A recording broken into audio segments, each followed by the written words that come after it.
네, 안녕하세요. 대한변호사협회 공인 산재전문 박중영 변호사입니다.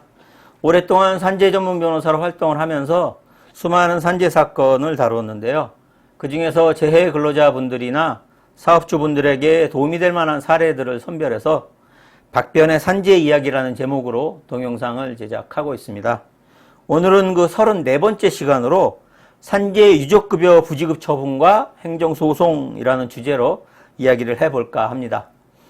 이번 동영상은 자동차 정비 공장에서 30년 이상 정비 도장 작업을 하여 오던 근로자가 피부 혈관 육종으로 사망한 사건에 대한 실제 상담 내용을 정리한 것입니다. 망인의 배우자께서 우선 전화로 간단한 상담을 한 후 사무실에 방문해서 대면 상담을 진행했었습니다. 자동차 정비 공장에 취업한 망인은 30년 4개월간 도장직 근로자로 근무를 했습니다. 피부염 증세로 입원해서 조직검사를 한 결과 피부 혈관 육종으로 진단되어 치료 중 사망을 했습니다. 망인의 배우자가 근로복지공단에 산재 유족급여 및 장의비 청구를 하였으나 부지급 처분을 받았습니다. 그러면 유족급여 부지급 처분에 대해서는 어떤 불법 절차가 있을까요?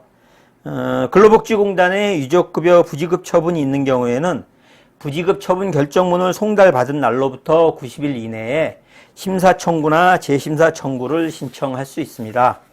심사청구나 재심사 청구를 하였으나 또다시 기각결정을 받게 되는 경우에는 기각결정문을 송달받은 날로부터 90일 이내에 법원에 행정소송을 제기할 수 있습니다. 아니면 심사청구나 재심사 청구를 하지 않고 부지급 결정문을 받은 날로부터 90일 이내에 곧바로 행정소송을 제기할 수도 있습니다. 그러면 심사청구나 재심사청구를 거치는 것이 좋을까요? 아니면 곧바로 행정소송을 제기하는 것이 좋을까요? 질병판정위원회와 자문의사회로부터 자문을 받아 산재 판정을 하게 되는 질병에 의한 산재의 경우에는 어차피 근로복지공단에 심사청구를 해도 다시 기각될 확률이 매우 높습니다. 비용이나 기간 측면에서는 곧바로 행정소송을 제기하는 것이 좋을 수도 있습니다.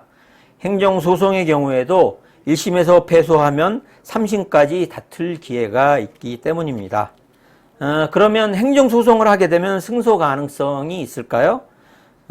질병산재에 대한 부지급 처분의 경우에는 사고로 인한 산재의 경우와 비교해서 행정소송에서도 승소 가능성이 높다고 볼 수는 없습니다.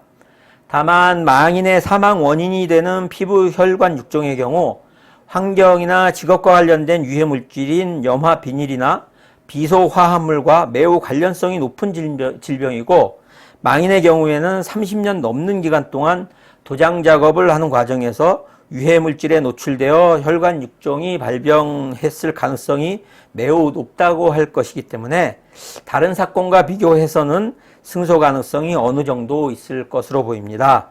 산업재해보상보험법 시행령 별표 3에서는 유기용재의 일종인 염화 비닐에 노출되어 발생한 간혈관 육종에 대해서는 예시적으로 업무상 질병을 인정하고 있습니다. 지금까지 산재 유족급여 부지급 처분과 행정소송이라는 주제로 이야기를 해보았습니다. 유족급여 부지급 처분에 대한 행정소송 절차 등과 관련해서 추가적으로 궁금하신 점 있으시면 상담 전화로 전화 주시기 바랍니다.